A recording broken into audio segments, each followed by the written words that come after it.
Issues in vegetarianism are actually a great theme with which to understand the development of the Jewish people.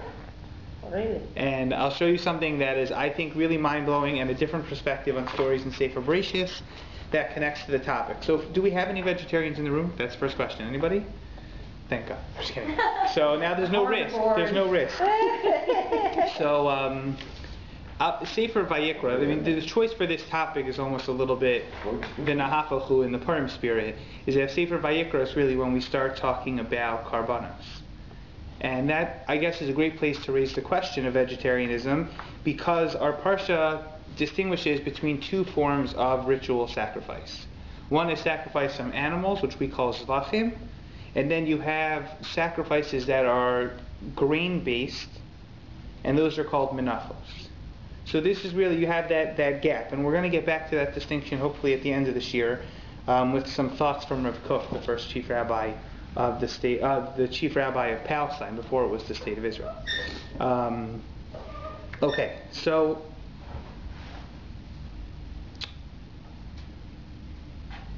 is it acceptable to eat meat? So everyone here is Jewish, so everyone says yes, right? Of course it's acceptable to eat meat.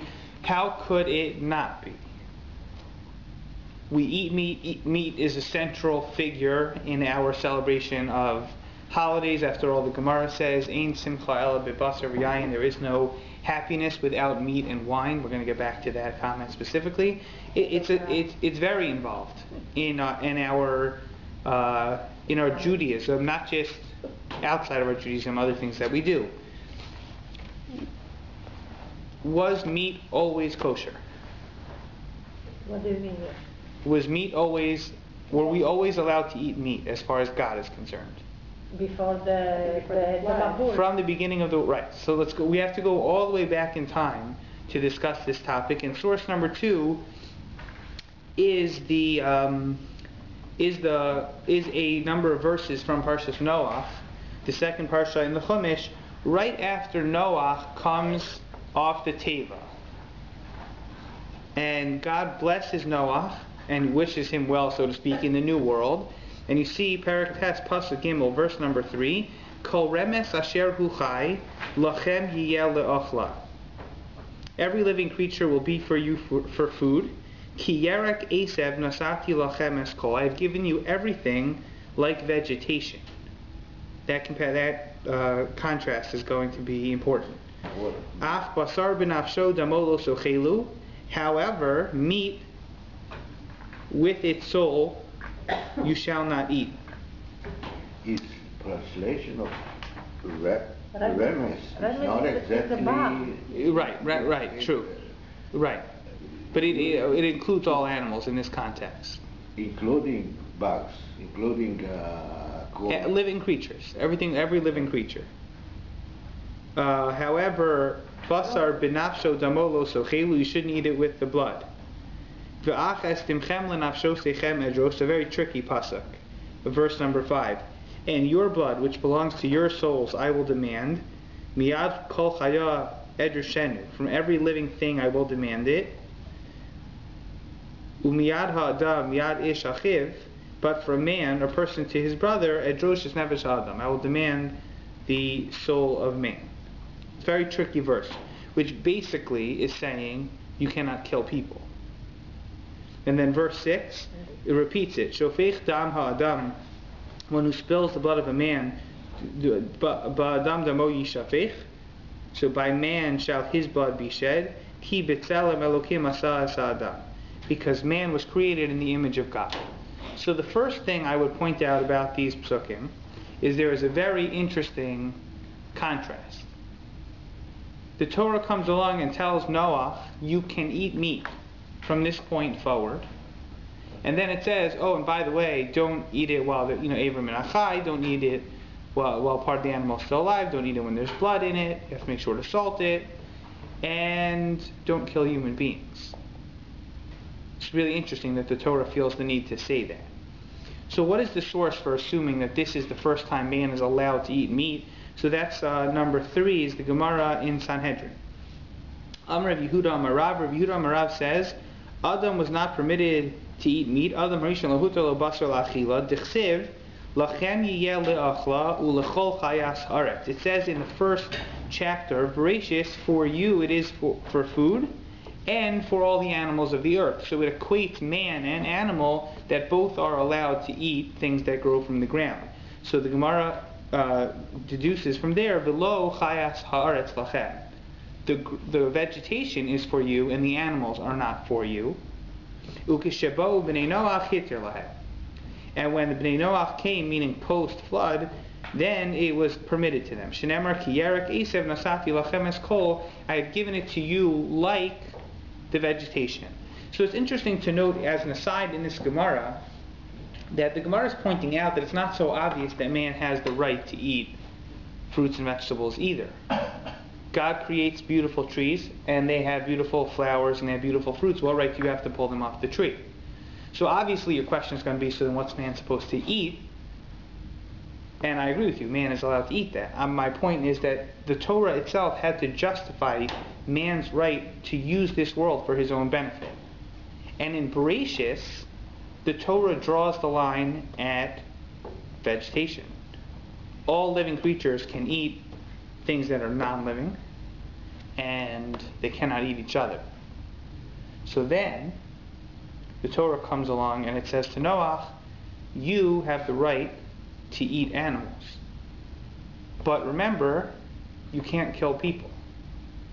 And from Noach's perspective, that's a very thin line, and that's why the Torah has to say it. Because animals are living creatures too. So when the Torah says to him, you can eat animals, it reminds him that he can't kill people. Okay, that is stage number one. So the question we have to ask is, what's the assumption? Why did the Torah not permit man to eat animals? Anybody? From the beginning. Why did it not permit it? Why did the Torah not allow, why did God not give Adam the right to eat meat? Because from what he says to Noah, there's a connection between, perhaps a certain element of bloodthirsty, certain element of aggression that might come with eating animals. So one approach you could take is the, if you will, vegetarian approach, that killing, to a certain extent, in that we'll have to define what we say when we say vegetarianism, but killing animals is a violent, vicious act. But my understanding was always more that the way the world was created originally, pre-Mabul, everything was in a more perfected state, and the nutrients were more perfected, and everybody could live. Yeah. So then you have scientific approach, which is, do you say that if Adam were to have gone to a doctor, he would be lacking sufficient protein? What was the sacrifice of Cain? We're going to get there. Great. So that approach, by the way, is found in the Malbim. The Malbim, I don't know exactly how to phrase it, because I think it could be one of two things, but the Malbim basically says that pre-Mabul, man did not need meat, and post-Mabul he did. Now, was the transition that man himself became weaker, or the produce became weaker so that it couldn't sustain man on its own? I'm not so sure. I think it's the latter. I don't have the Malbim in front of me. I think it's the latter, that the Malbim says the produce wasn't sufficient, they needed to compensate, and they compensated with meat. But that being said, you still have to justify it, because could man have survived without the meat? And does that justify killing animals, which until this point was considered to be inappropriate for some reason? Or maybe not, because he lived with the animals, right? On the ark, there would have been less aggression and more understanding in killing them, because there was a relationship actually, in a sense, with looking after these animals. So let's take a look at source number 4. That's great. Also, I think that people getting out their aggression on killing animals instead of killing each other, but it didn't work. It worked for Right, that doesn't work. In fact, we'll see the exact opposite. Rav Kook talks about the exact opposite, which is very fascinating for reasons in recent history. Source number 4 is the Or Chaim, who we've quoted in this year a number of times, in his commentary on the Chumash. And he asks our question, Yesh ladas, lama lo hutar habasar la adam el Noah. Why is Noah given the right to eat meat and not Adam? V'nira ki Noach mishalo nasnulo. It was given to Noach because of himself, meaning to his credit. Legimel sibos, 3 reasons. Ha'echad, and I'll admit that these are kind of ambiguous, so this is the text, take it for what you want. Ha'echad shebe'emtzauso, by way of Noach, Matza Hashem l'kayim hamin. God was able to sustain humanity. Vizulaso lo hayu makayim min haremes below Adam. Without man, meaning Noah, not a single creature would have survived. Ubizeh zachahu bahem. Reason number 1, Noah saved them. Without Noah, they would have all been dead. He can do with them as he pleases. That's number 1. Beit. Number 2, Shu tarach bahem v'yagia bateva. Noah didn't just save their lives, but this goes back to what you were saying before, that when he's in the ark, Noah is slaving on behalf of these animals. V'tzei v'lamad kama yagia bahem, and the Torah explains, how hard he actually worked. Ve'alav ne'emar yagia chapecha, referring to the pasuk in Tehillim, yagia chapecha ki sochel, the work of your hands you shall eat. So Noah worked very hard at saving the animals, very similar to number 2. Number 3, Gimel, shegaram be'emtzaos karbano. Remember when Noah comes out of the teva, he presents a sacrifice to God. Shegaram be'emtzaos karbano, shenisrache Hashem. He appeased God. In other words, when this whole process was over, he had found favor in the eyes of God. V'nishba shelo yikares kol basar. And then we have the whole thing with the rainbow, that God promises to never destroy the entire world again. Lazeh, therefore, hitir lo Hashem le'echol mipri darko. Therefore, God allowed him to eat the fruit of his labor. I think number 3 is the most ambiguous of all of them. I'm not quite sure what he means. And I was very excited because in the Clanton Park Synagogue they have an English translation of the Or Chaim, and sometimes they have footnotes, and I went to it and it didn't say anything. So that's always the way it works. The ones you can't figure out, they don't have a commentary to. So I'm sure there's stuff out there, but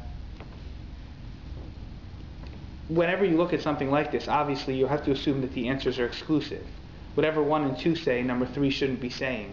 So it's not because Noah saved them, and it's not because he worked hard for them in the teva, but because he brought a carbon and he appeased God and guaranteed there will never be extinction, then he was allowed to kill animals. So part of me wants to say that if God ensures that the world will never become extinct, maybe killing the animals isn't as catastrophic. But I honestly don't know. I'm not sure what to do with number 3. Was before the Mabul, how were the animals in the beginning in Gan Eden? Were they eating each other or not? I don't know the answer to that question. Someone asked me that this morning. One of the students in Or Chaim asked me that question when I was talking about it with him. I don't know. All I know is that man didn't eat them. Did the animals eat each other? Did the animals just eat grain or produce or whatever? I have a feeling it would be the latter, partially because of the psukim in Navi that we're going to talk about the times of Mashiach, where it describes peace between animals. So, right, exactly. So maybe you could superimpose that back on the Bereshit story. We can get back to that, but that's only speculation. I'm not sure. Okay, so far, you could make the following argument. And this is something that's very interesting because we're going to have to develop this through the Bereshit story. You could make the argument that man has no right to kill animals. I'm not saying animals are equal to human beings, but they're a close second. However, Noah earns the right to kill them. He earns the right to eat them because he makes a very logical argument. If not for me, there wouldn't be any animals. Be thankful for what you have, kind of. That's one approach. But that always assumes that the animals are a close second. But there's also an assumption that Noah asked for this, which we don't see in the Chumash. So maybe I phrased it poorly. I didn't intend to say that. Okay. So no, not necessarily. He could have made that argument. God gives it to him. Yeah. It's true, but it seems that God is offering it to him. Which That's in true. a way gives more merit to this idea that God is now telling them that in this new world, whether it's because of the deficiency of the world or a deficiency in you now, whatever that deficiency is, I'm giving you permission to do this in the same way that in Bereshit I gave you permission to eat off the trees. Right. Without any request, without him saying like I earned, Right. Please give this to me. Right. We're going to get to a suggestion in a little bit that maybe we could explain it that it wasn't that God did this for Noah, but God had ulterior motives. We're going to get to that in a minute, which I think is the most maybe the one explanation that you've never heard. I hope you haven't heard before. Before Noah, were people killing animals and eating them? So, in fact, if you look at the Midrashim, you see the exact opposite, which is they talk about what was the sin of the people in Noah's generation, and cohabiting with animals was one of their mistakes. So you actually see, and we're going to have to get back to it, but you find the opposite phenomenon that animals were on in a perverted sense, but the animals were on a higher level than we would expect them to be. So it doesn't seem like they were eating animals; they're doing the opposite. So maybe that was the They point want of to that. with them. That's what I'm. Yeah, we're going to get there. We're going to get there. Good. That makes sense. Enough hints. Okay. Source number 5. Before we get to the dynamite source of the night, which of course is not found on your sheets, but of course. But source number 5 is the Gemara in Sanhedrin Kuf 108a Kuf Chesam Aleph, and this should be the exact opposite of everything we've said. Vayimach es kol hayikum asher al pnei ha'adamah. God wipes out all of the living things that are on the earth. Asks the Gemara, Im Adam chata behema ma chata. Okay, I get it. Man is corrupted, so why are you killing all the animals? Wipe out all the human beings. So what would you guys answer before you read the rest of the source, if you haven't already? The same way as God asked the people to kill Amalek and the animals. Animals were corrupted by being around the human beings. You could go that route. You could say that they were active participants, if you will, according to those midrashim. So this Gemara doesn't take that approach. Tana Misham Rabbi Yeshua ben Karfa. Rabbi Yeshua ben Karfa said, Mashal la'adam, it's a parable to a man that makes a chuppah libno. He makes a wedding for his son. V'hiskin mikol mine seuda. He sets up a beautiful smorgasbord of all the foods that are out there. Liyam meis beno. Days later, his son dies. Ubilbel upizer, depends on the version you have of the text. Eschupaso. Basically, he trashes the whole thing. Amar, he says, Klum asisi ela b'shvil b'ni. I did nothing except for my son. I made this whole thing so that my son could get married. Achshav shemeis chuppah lamali. Now that my son is dead, what do I need the canopy for? Af HaKadosh Baruch Hu. So what is the nimshal here? That God also says, Klum barasi behema v'chaya ela b'shvil adam. I've only created living creatures for man. Achshav she'adam chote. Now that man has sinned and he's being killed, essentially, behema v'chaya lamali. Why do I need animals? But they weren't allowed to eat those animals at that time. That's not the only use for an animal. Man was allowed to use animals to work, I assume. It's unbelievable. You're wiping out humanity, so there's just no point for animals. Animals have no inherent value. If man doesn't exist, you don't need animals. They just get killed in the process. It's the same thing about the land. And Hashem could have right. chosen a different way to destroy humanity. It Correct. didn't have to be a way that destroyed Right. trees and so that kind of goes along right. with this. That pasuk that talks about the extent of the sin of the people, Malaha Aretz Chamas Mipneim, the whole land was full of it, which goes with our other approach. But this Gemara is just saying the animals are useless. Animals were put on this earth to serve man. And if there is no man for them to serve, they don't need to be here. Which is fascinating. Which also, again, to the opposite extreme, you want to talk about, do we have a moral obligation to be vegetarians? Obviously, the answer would be no from this source. There's nothing about it at all.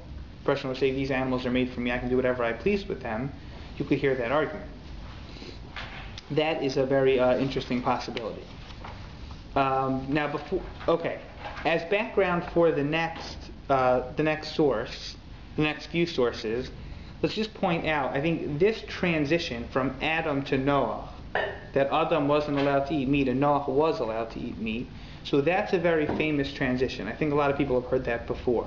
Noah came along, he was the first one who was allowed to eat meat. The Jewish people go through a very similar process in the desert before they enter Israel. Just like we have pre-Mabul and post-Mabul, we have pre-Israel and post-entering Israel, which is up for debate in the Gemara. There are two different opinions, as we're going to see, but just to frame it, that's actually a very similar process. If you look in Surah 6, you have the Psukim in Devarim. Perak Yud Beis Pasuk Chaf, verse 20, when Hashem your God will broaden your boundary as He spoke to you, and you say, I would eat meat. Why? For you will have a desire to eat meat. Therefore, to your heart's entire desire may you eat meat. Seems like a really silly pasuk. You enter the land of Israel and you feel like a burger. It's perfectly acceptable. That's what the verse says. The obvious question is, why would you think that it's not okay? Verse 21, if the place where Hashem your God will choose to place His name will be far from you. In other words, if you live far from Jerusalem where the temple will be built, you may slaughter from your cattle and your flocks that Hashem has given you, as I have commanded you, and you may eat in your cities according to your desires. If you don't live in Jerusalem, you're far from the temple, feel free to have a barbecue. That's what the Torah says, black on white. So is this saying that before this, between the times of Noah and they entered Eretz Yisrael, that the only meat that they were supposed to eat was karbanos? Ki yarchiv Hashem es gevulcha, when God expands your borders, when God gives you the borders of the land of Israel. But before that, right, what were they not allowed to do that they were allowed to do once they entered the land of Israel? So what Yehuda says is the opinion of Rabbi Yishmael in Surah 7, the Gemara in Chulin. I think this is a less famous idea. And again, Rabbi Yishmael and Rabbi Akiva disagree, so we don't have Rabbi Akiva on the page, but Rabbi Akiva says this is wrong. But look at the way Rabbi Yishmael reads it. Tanya, we learned. When God will broaden your boundaries, He said to you, Ve'amarta ochla basar, and you will say, I would like to eat meat. Rabbi Yishmael Omer, Lo ba hakasav ela lahatir lahem basar taiva.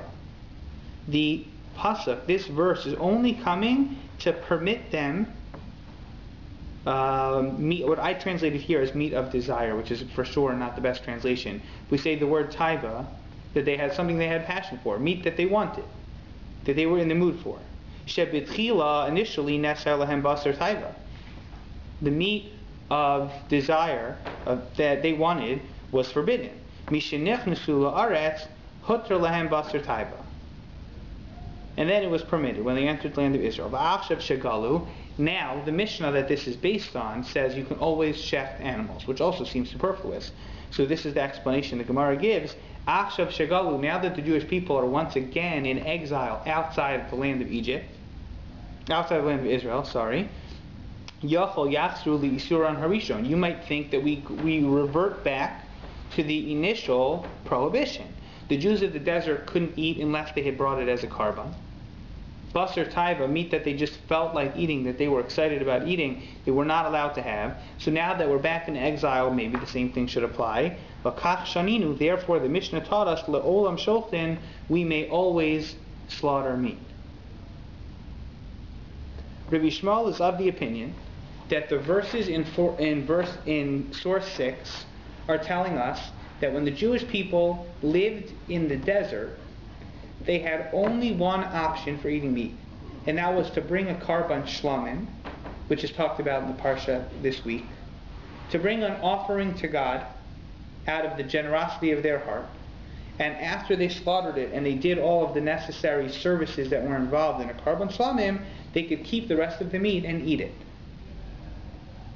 But to just slaughter an animal because you want the meat is unacceptable. Which is, to a certain extent, a very similar transition, Midbar to Eretz Yisrael, that we have from Adam to Noah, on a smaller scale. So, a little bit we have to understand why Rabbi Yishmael would explain the pasuk this way. Why would the Torah not allow them to eat it, and then the Torah would change its mind, so to speak, when they entered the land of Israel? So, source number 8 is actually a great example of a piece of Gemara that can be read in two totally different ways. And one approach will help us explain number 7, and then we'll show that that is not at all necessary. Gemara in Pesachim says the following. Rebbe Omer, if you read it, you're already laughing. Am ha'aretz, loosely translated as an ignoramus, asher lechol basar behema, may not eat the meat of an animal. Shenemar, because the Torah says, Zos Toras ha-behema ve'ha'of. This is the Torah, meaning the rules that the Torah states about animals and birds. Kol ha'osek b'Torah mutar lechol basar behema ve'of. So if you know the Torah, almost like a pun, so then it's acceptable to eat that meat. Kol she'eino osek b'Torah asher lechol basar behema ve'of. If you don't study Torah, if you're that am ha'aretz ignoramus, then you cannot eat the meat of an animal and a bird. Now, if you look in the commentary of the Kli Yakar, who we quote here pretty much every week, in Parshas Noach, he talks about this Gemara. He references it because he's coming to tell you that if a person can elevate that which they take from this world, then what they take from this world is justified. If man says, I'm throwing a barbecue because it's Tuesday, that's a waste. But if a person says that they want to make a chalent for Shabbos, or they want to make a beautiful meal for Yom Tov, that is something that's worthwhile. That's used in a proper purpose. And for that matter, if you want to bring a karban. What does Talmud Chacham mean? What does Am Ha'aretz mean? Talmud Chacham is that person who's learned. He's the person who understands why it's justified to benefit from the world.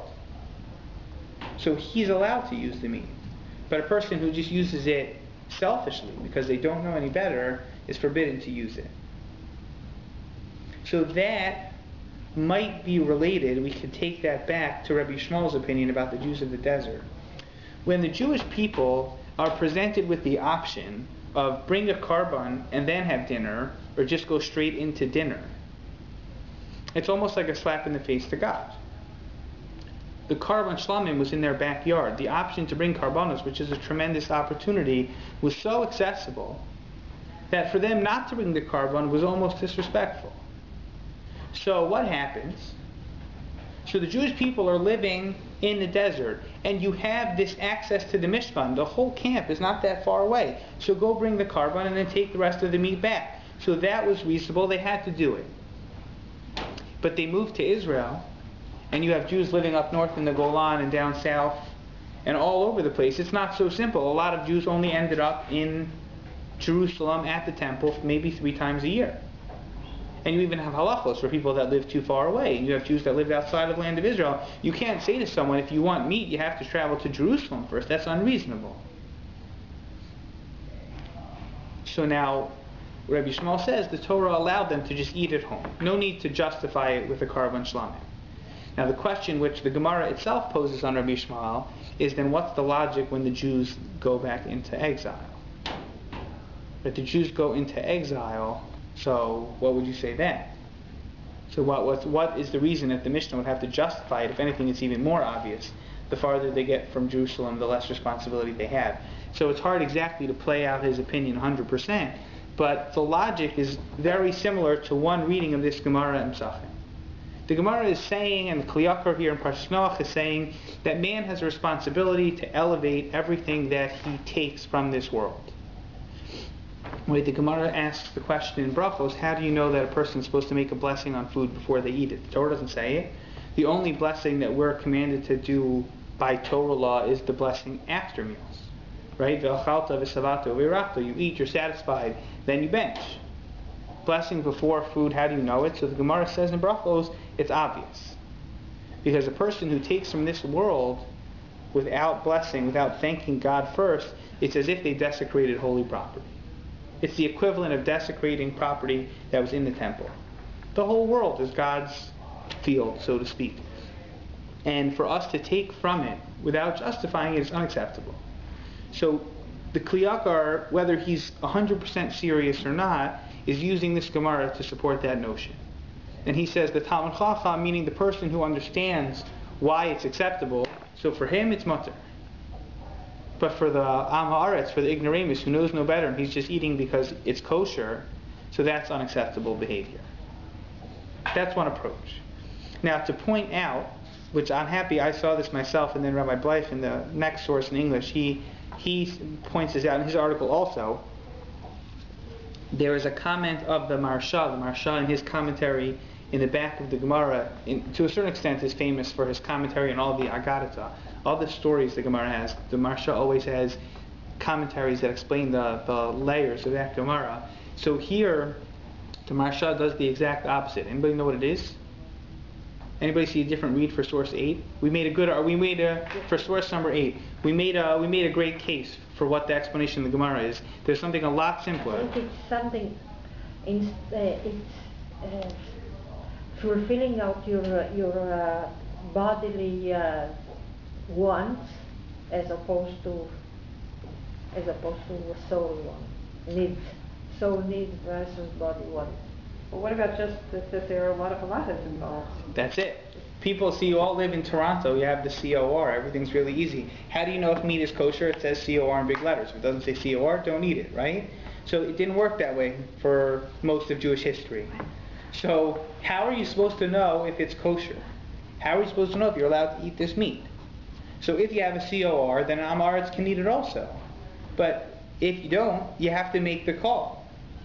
You have your husband or whoever is in the backyard and he takes a chicken for dinner and he kills it and he brings it inside and you clean it out and you're looking at a lung and you don't know whether the lung is punctured or if it's not punctured, and if it's punctured on a D'Rabbanan level or a D'Oraisa, how are you supposed to make that call? You have to know a lot. The Talmud Chacham can eat it because he knows the laws.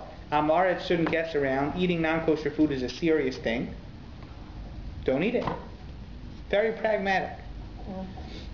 That's the second approach. As an aside, I mentioned, I don't know if I told the story, I mentioned in my previous, living in New York, working in my previous shul, the Rabbi Emeritus, who just celebrated his 98th birthday. So I mentioned him before. So one of my conversations with Rabbi Kleinman, he told me a very important smicha lesson. He said that when you're in smicha, you're studying to become a rabbi, so they teach you all those things that you may get asked. And a lot of those things that you hear are, well, if you have a dairy spoon and you drop it in the cholent and you're not sure if there's 60 times as much cholent as there, all these different things. So back in the day, they don't do it anymore, at least not at the Smicha program at Yeshiva University.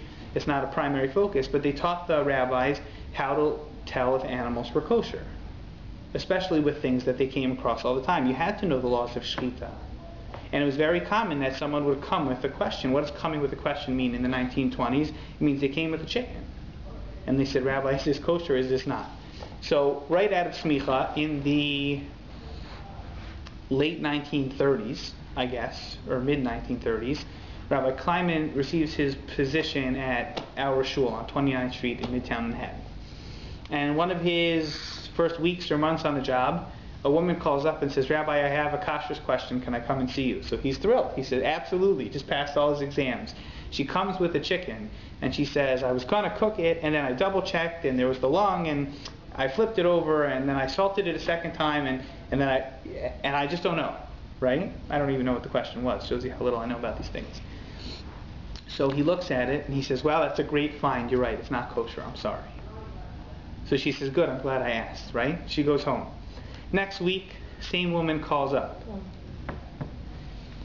So he says, great, come on over. So she comes back with the chicken and she has a similar question. But he notices that the package of her chicken, where she buys her chickens from the butcher, I presume, was from a non-kosher butcher shop. And this woman always did the same procedure that her mother had done in the kitchen with chickens, but she wasn't the one who was slaughtering them, and they weren't slaughtered kosher at all. So the lungs were always good, the rest of the chicken wasn't. So he said after that, that was the only person that ever asked him questions about a chicken, and in the rest of his rabbinical career, he never got one. So that's what this Gemara is talking about. You have to know all the details before you know that the meat is kosher. So could be, so some have, I think, have pointed to this Gemara, as Kliyakar did, and said, you see that if you can't elevate the meat, if you're not holding on that level, it's inappropriate to use it, and others have deflected the source and said, give me a break, this is just about halacha. The Gemara has a similar discussion in Chulin about how much a person needs to know to be a shochet, and that's also an interesting discussion. The Gemara talks about different things they need to know, and it could be that the Gemara is just giving kind of a symbol that a person needs to be able to ask the right questions and notice when things are out of place. Okay. Okay. So let's turn now to something that I read for the first time this week that is just, I think, extremely fascinating. There is a book called the Sefer HaIkarim, which is a book of principles of Jewish faith. It was written by Rabbi Joseph Albo, who lived in the late 14th, early 15th century in Spain. He was a Sephardic rabbi and philosopher. And he writes this amazing work, and in chapter 3, he has our question. What is the difference between Noach and Adam? That Noach was allowed to eat the meat and Adam wasn't. And he goes back to Cain and Hevel. He goes to the story of Cain and Abel. And he says something unbelievable. This is the narrative of the Cain and Abel, Noach, Jewish people in the desert story. It's all one big flowing progress of human development, according to him. He says, picture yourself as Cain or Abel, living in the Garden of Eden with your father and mother, Adam and Eve. You've never seen an animal killed, not once in your life. What's for dinner? It's vegetarian every single night of the week. It's good, but it's vegetarian, right? Cain and Hevel come with karbanos. What's Cain's karban? Cain's karban is vegetarian. He brings vegetables, right? Doesn't bring the best of the crop either, but he brings vegetables. What does Hevel bring? He brings sheep, the best of his flock. Think about it.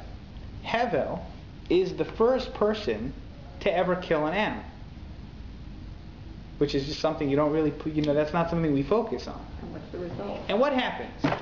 Now, why was he raising sheep if he wasn't eating them? Maybe to work them? I don't know.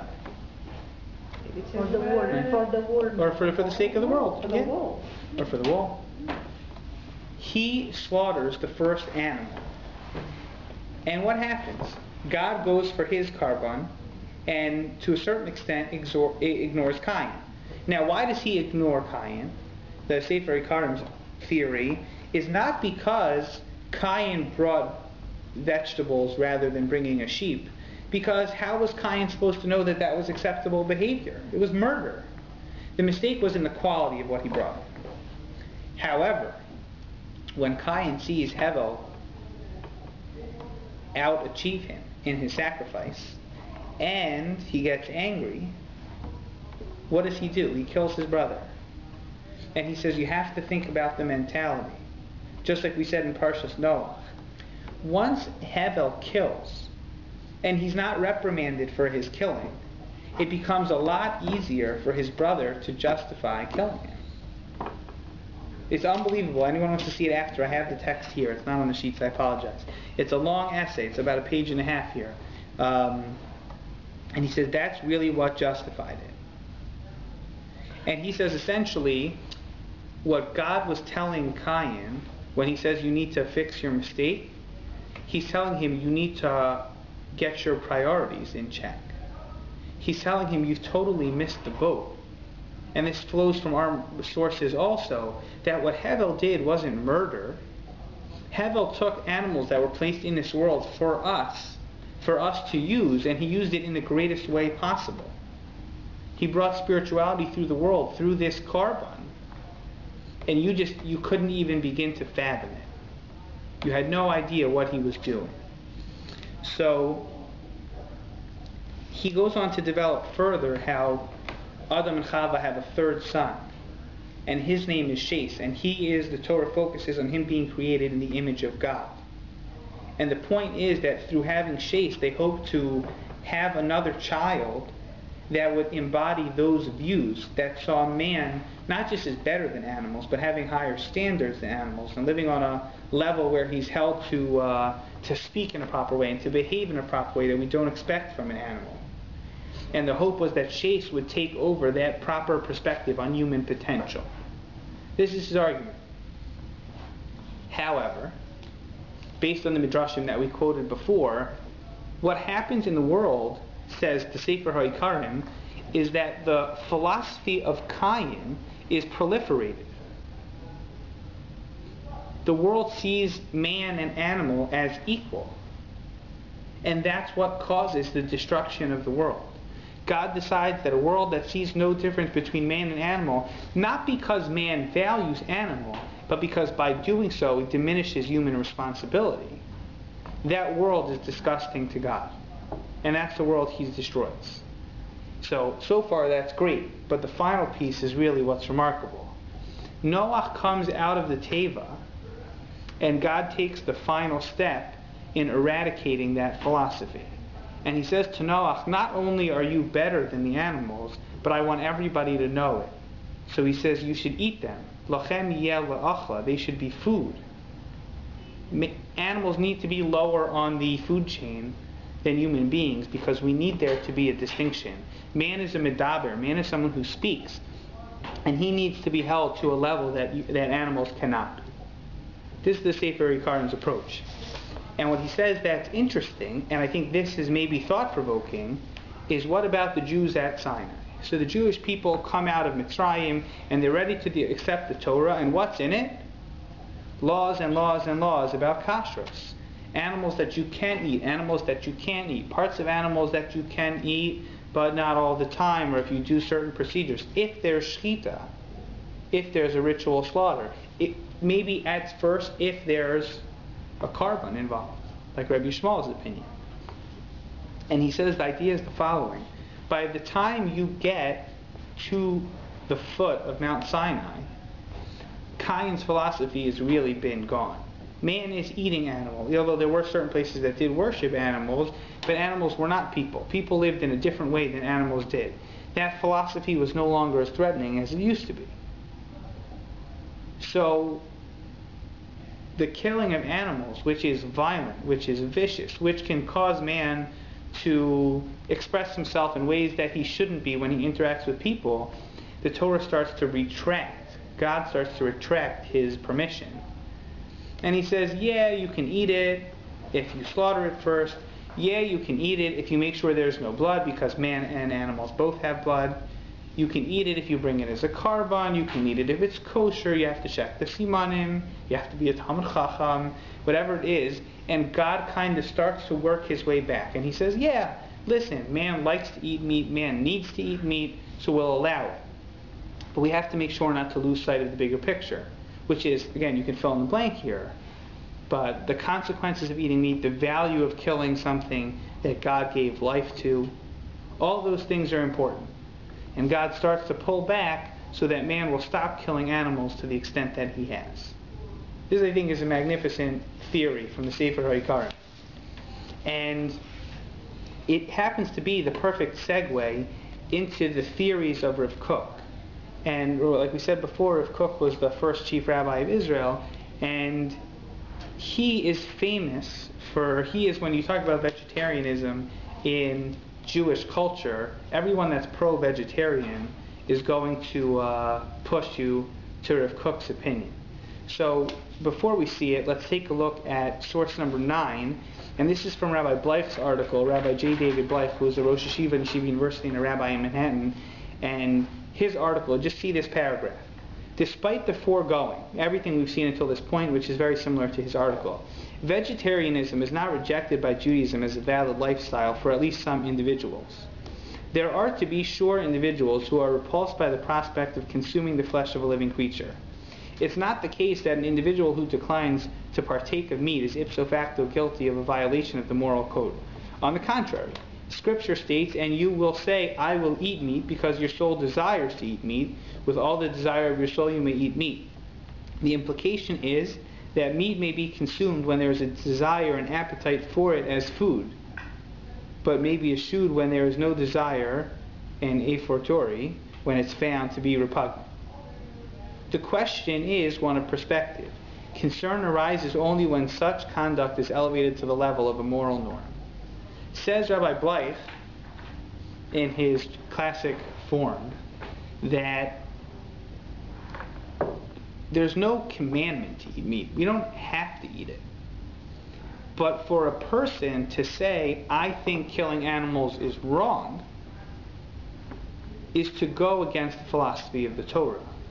If you say, I think it's gross, it doesn't sit well with me, I'm uncomfortable, I wouldn't be willing to do it myself, you can say that because you're uncomfortable. The Torah doesn't demand that we do anything that's uncomfortable.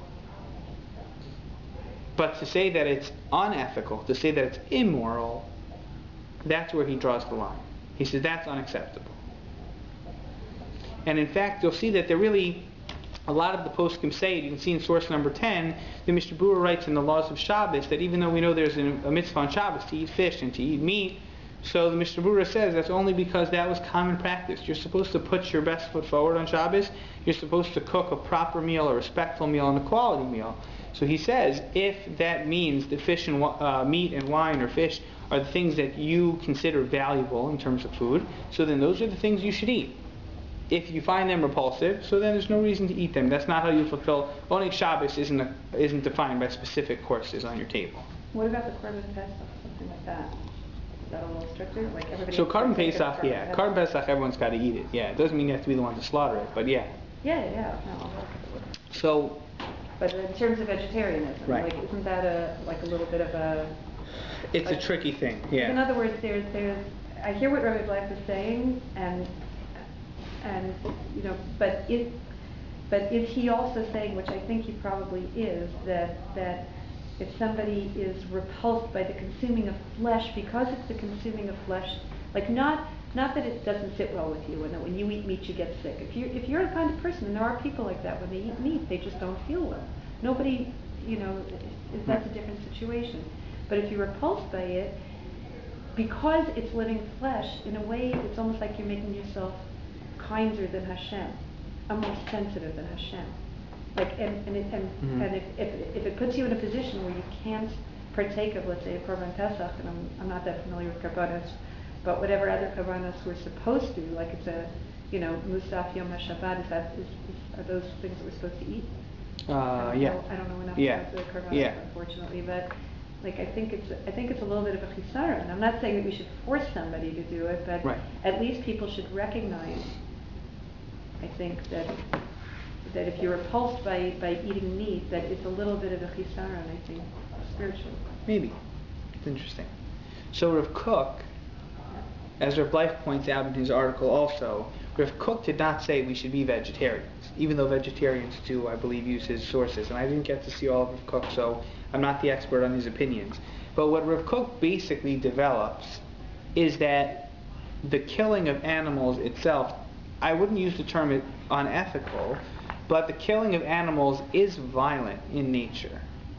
And he says as we look forward towards the future and the coming of Mashiach, we hope to get past the stage of killing animals and, if you will, return back to the pre-Chet Adam Harishon goal. And Rav Kook, in fact, says that there won't be karbanos as we know it from the Torah when Mashiach comes. One of the places where he points to, and obviously Korban Pesach is going to be a very strong question for him to deal with, but there are midrashim that say most of the karbanos will be batal except for Korban Pesach, except for this, except for that. Depends on your version of the Midrash. But if you skip to the second part of source 11 and you look at the verse in Malachi, it talks about when Mashiach will come, and first he will purify the Kohanim so that they can be ready to serve in the temple, and then it says the pinnacle is verse 4. The Arval Hashem Minchas Yehuda V'Yerushalayim Kimeo Lamuch Shanim Karmanios. People say that in davening, right? Depending on your nusach, people say it right at the end of their Amidah, at the end of Shmona Esrei. And the offerings of Judah and Jerusalem shall be pleasant to the Lord, as in the days of old and former years. However, says Rav Kook, we've started this year by pointing out there are two categories of sacrifices. There are Zvachim and Menachos. There are karbanos from animals and karbanos from grain. And what will be brought back Arval Hashem Minchas Yehuda. There will be karbanos of flour, there will be karbanos of bread, there will be karbanos of matzah, but there will not be karbanos from cows and sheep and goats. What about what we say in Musaf and Shabbos? We say, it's a great question. You know, and right?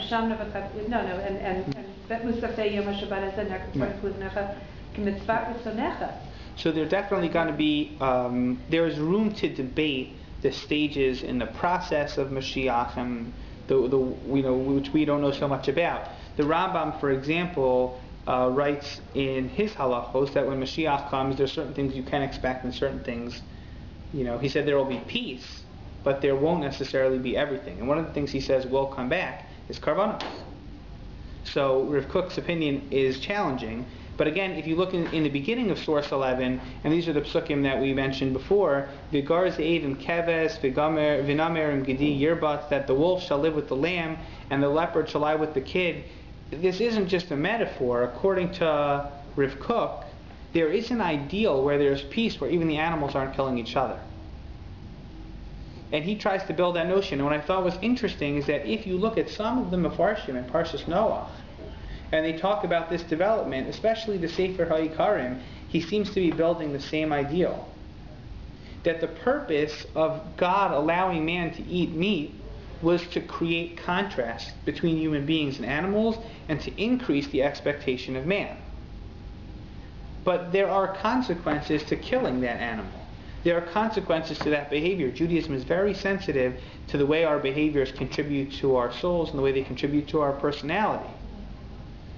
So, is there an ideal of stepping away from that lifestyle? Yes. Are we at that point now? No. But you could almost argue that there is a reason to do it. And this, I think, just to finish it, puts the moral, ethical question in a little bit more of a gray area. Because if you want to say that God tells us we can eat meat, we should eat meat, there's a mitzvah to eat meat, so how can you tell me it's unethical? Then what do you do with this approach? The approach that man wasn't given it to begin with, and it was given to him kind of as a reward, and then maybe it won't be in the same way as it was before, then I think it makes the ethical question just a little bit more tricky. Yeah. I wanted to say that Hitler was a vegetarian. So what's interesting, Rabbi Bleich points out that one of Rav Kook's arguments is actually very similar to the Sefer HaYikarim. In that Rav Kook says, in terms of developing the contrast, he says that it's necessary because we need to see the difference in value. And Rav Kook wrote before World War I. He wrote this famous essay. And Rav Kook himself said that psychologically he could envision a person who lost the contrast between man and animal placing more value on animal than he did on human beings. And our Bleich says how scary that is coming before World War II, of all these stories of what was going on in Nazi Germany and respect for dogs over the butchering of innocent people. And it makes, from the question of the ethical question of vegetarianism, it makes the need to eat meat not something, like we said before, that Noah earned, but something that God felt man needed. And as much as there is criticism of the way we treat animals, and again, I think you see from these sources also that we have a responsibility to be ethical towards animals. I think that's obvious. It goes without saying that the Torah encourages us to treat them respectfully, if nothing else because they're property of God, I mean to say, that they're not to be wasted and they're not to be mistreated, and especially in a way that makes man insensitive to the way he treats other people. That I think goes without saying. The Torah is, to what extent do we make those arguments and interfere with people? That's a different discussion, but we're not here to talk about the ethical treatment of animals. But be that as it may, there's the Torah, it says if we benefit in terms of our understanding of human beings by creating this contrast. And that's at least one school of thought in the discussion of vegetarianism.